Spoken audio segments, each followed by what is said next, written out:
Hello students, हमारा जो आज का टॉपिक है वो अबाउट रेजिस्टेंस एंड रेजिस्टिविटी। अक्सर बच्चों को इन दो टर्म्स के दरमियान क्या डिफरेंस है इस बारे में बहुत कन्फ्यूजन रहता है। तो आज उस कन्फ्यूजन को हम दूर करने की कोशिश करेंगे। सबसे पहले हम रेजिस्टेंस के बारे में देखेंगे। रेजिस्टेंस क्या होती है। सपोज यहाँ पे मैं एक कंडक्टर लूँगा,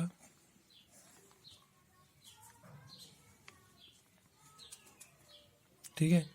आपको जैसे पता है कि कंडक्टर में बहुत सारे फ्री इलेक्ट्रॉन्स होते हैं जो रैंडमली मूव करते हैं किसी भी डायरेक्शन में,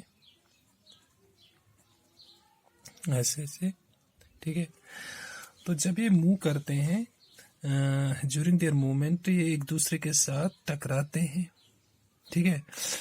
अच्छा, ये सिर्फ एक दूसरे के साथ ही नहीं है टकराती है, हमें पता है कि जो कंडक्टर है इसमें एटम्स भी होते हैं, ठीक है, और एटम्स के अलावा आयन्स भी होते हैं।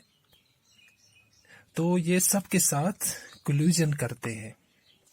सपोज हम एक इलेक्ट्रॉन लेते हैं, एक इलेक्ट्रॉन की हम बात करेंगे। सपोज इसको मूव करना है यहाँ से यहाँ तक, तो यहाँ से यहाँ तक जाने में इसके बहुत सारे कोलिजन होंगे दूसरे इलेक्ट्रॉन्स, एटम्स या आयन्स के साथ। तो एक किस्म की रुकावट पैदा होती है इस इलेक्ट्रॉन को मूवमेंट करने के लिए, दूसरी जगह पहुंचने के लिए। तो ये जो रुकावट है इसी को हम रेजिस्टेंस बोलते हैं। It is basically the opposition to the flow of charge. ये जो इलेक्ट्रॉन है इसको हम एक कंडक्टर में एक बतौर एक चार्ज भी बोलते हैं। अच्छा, अब हम दूसरा काम क्या करेंगे, हम यही कंडक्टर लेंगे लेकिन इसकी लेंथ हम इंक्रीज करेंगे। आप देखिए, ठीक है। अब आप देखिए यहाँ पे क्या हुआ, इसकी लेंथ इंक्रीज हो गई लेकिन जो इसकी विड्थ इसके बनिस्बत है वो कम हो गई। तो अब इसी इलेक्ट्रॉन को हमें यहाँ तक फिर मूव कराना है एंड टू एंड। तो आप देखिए इलेक्ट्रॉन्स बहुत सारे हैं, मिलियंस ऑफ इलेक्ट्रॉन्स यहाँ है। अब इसको और ज़्यादा टाइम लगेगा यहाँ पहुँचने तक, ठीक है। यानी इसकी जो रेजिस्टेंस है वो बढ़ जाएगी लेंथ के साथ, ठीक है। अच्छा, अब हम क्या करेंगे, अब हम यही कंडक्टर जो है इसका एरिया बढ़ाएंगे, यानी इसकी विड्थ हम इंक्रीज करेंगे। आप देखिए जब हम विड्थ इंक्रीज करते हैं तो क्या होता है कि इसमें जो है अब रास्ता इस इलेक्ट्रॉन को यहाँ से यहाँ पहुँचने तक थोड़ा ज़्यादा मिलेगा इन दोनों के बनिस्बत, ठीक है। सपोज देखिए ये इलेक्ट्रॉन यहाँ मूव कर रहा है, ठीक है। अब क्या है कि अगर यहाँ से एक इलेक्ट्रॉन नीचे की तरफ मूव करेगा, जब तक ये यहाँ पहुँचेगा ये यहाँ से निकल जाएगा। मैं ये नहीं कहता हूँ कि ये अब मतलब कोलिजन नहीं होगा।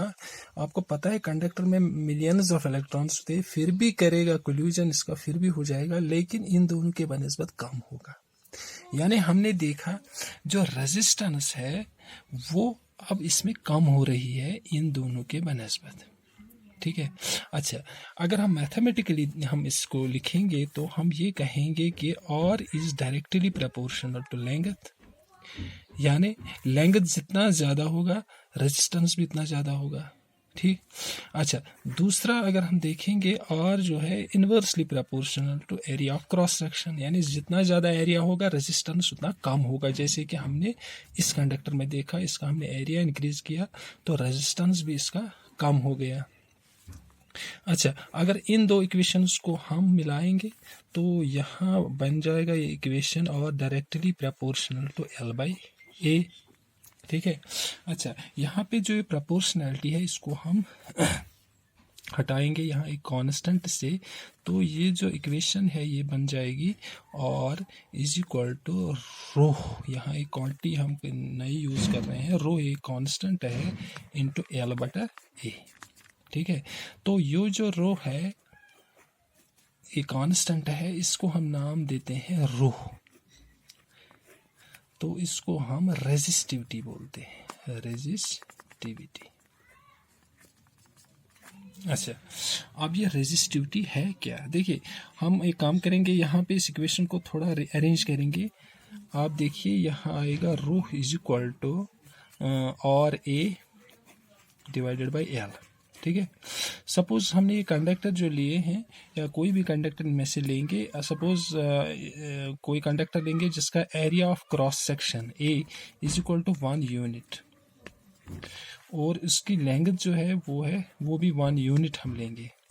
यूनिट का मतलब सपोज एरिया हम लेंगे 1 मीटर स्क्वायर और लेंथ लेंगे 1 मीटर। उस टाइम ये अगर हम सब्स्टिट्यूट करेंगे, रो हमें आएगा बराबर और इंटू ए की जगह 1 और लेंथ की जगह भी 1 हम लगाएंगे, which implies rho is equal to R. तो हमने यहाँ पे देखा कि रेजिस्टिविटी रेजिस्टेंस के बराबर आ रही है जब कंडक्टर का एरिया और लेंथ दोनों हम यूनिट लेंगे, 1 यूनिट लेंगे। तो बेसिकली जो रेजिस्टिविटी है, it is nothing but resistance of a conductor whose area of cross section is 1 metre square and whose length is 1 metre. ठीक है, तो रेजिस्टिविटी और रेजिस्टेंस में क्या फ़र्क है? बेसिकली रेजिस्टिविटी भी रेजिस्टेंस होती है एक कंडक्टर का जिसकी लेंथ 1 मीटर है और area of cross section 1 metre होगा या 1 यूनिट होगा। ठीक है, तो resistivity rho will be equal to or means that resistivity of a conductor will be equal to its resistance if its area of cross section is 1 meter square and length is 1 metre.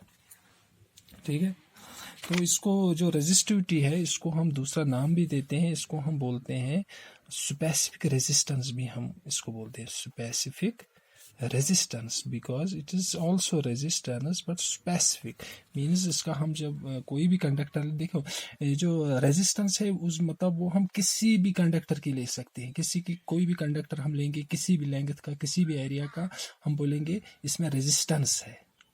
लेकिन resistivity हम तभी बोलेंगे जब वो conductor जिसका area 1 metre square होगा और उसकी लेंथ 1 मीटर होगी, तो उसको हम बोलेंगे रेजिस्टिविटी और स्पेसिफिक रेजिस्टेंस। ठीक है, अच्छा, हमने अब यूनिट्स देखने हैं इनके। अगर हम रेजिस्टेंस देखेंगे, रेजिस्टेंस का यूनिट है, इसको हम मेजर करते हैं, उसका यूनिट है ओम। एक साइंटिस्ट जॉर्ज ओम थे जिन्होंने ये टर्म दी, तो उसी के नाम पे इसका जो यूनिट है ओम आ गया, जिसको हम इस सिंबल से लिखते हैं। अब रेजिस्टिविटी देखेंगे, उसका यूनिट क्या आएगा? रेजिस्टिविटी हमको पता है, जो रेजिस्टिविटी है दैट्स इक्वल टू, हमने अभी इक्वेशन निकाली, R A divided by L. अगर हम यहाँ पे देखें आर का, तो अभी यहाँ यूनिट ओम आ गया। ठीक है, एरिया का आपको पता है यूनिट मीटर स्क्वायर है, स्क्वायर मीटर, और लेंथ का मीटर। तो यहाँ अगर हम ये कैंसिल करेंगे तो रेजिस्टिविटी का जो यूनिट आएगा वो आएगा ओम मीटर। ठीक है, होप स्टूडेंट्स आपको ये टॉपिक समझ में आया होगा। अगर कहीं पे मतलब आपको कोई भी प्रॉब्लम समझने में आ गई हो, तो आप मेरे व्हाट्सएप नंबर पे वो प्रॉब्लम सेंड कर सकते हैं, तो हम उसका आपको आंसर भेजने की कोशिश करेंगे। Thank you guys.